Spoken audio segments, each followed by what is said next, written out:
ஏங்க வழக்கு தொடர்ந்தவரே திரும்ப பண்றாங்க, ஏன் நீங்க வழக்கு நடத்துறீங்க? அவர் வாபஸ் வாங்கிட்டு போயிடுவார். இது வரைக்கும் பேசின பேச்சு சட்டமன்றத்தில் பதிவாயிருக்குல்ல, அப்போ அதை காலங்காலமா அழிக்க முடியாது. அவன் அந்த வழக்கை நடத்துறேன்னு சொன்னேன்.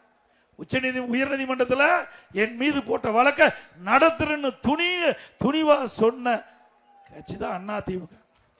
சொன்னேன், நடத்தினேன், நிரபராதி என்று உங்க முன் நிற்கிறேன். ஹைகோர்ட்ல நிரபராதின்னு முடிச்சாச்சு. உடனே உச்சநீதிமன்றம் போனாங்க. உச்சநீதிமன்றம் போய் மரண தண்டனை கொடுத்தாங்க.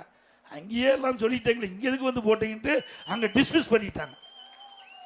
இப்போ ஏற்கனவே ஒருத்தர் கேஸ் போட்டார்ல, அவர் ஒரு வாரத்துக்கு முந்தி என் மீது ஹைவேஸ்ல நெடுஞ்சாலைத்துறையில் ஊழல் செய்தா இருக்குது, தூசி பிடிச்சிருக்கு, தூசி தட்டிட்டு இருக்கணும், கொண்டா நானே தட்டி கொடுக்குறேன், வை போடு. தூசி தட்ட வேண்டிய நேரம் வரும் 2026 தூசி தட்டி எடுக்கப்படும். அப்பொழுது யார் யார் எங்கே இருப்பார்கள்? அங்கே இருப்பார்கள்.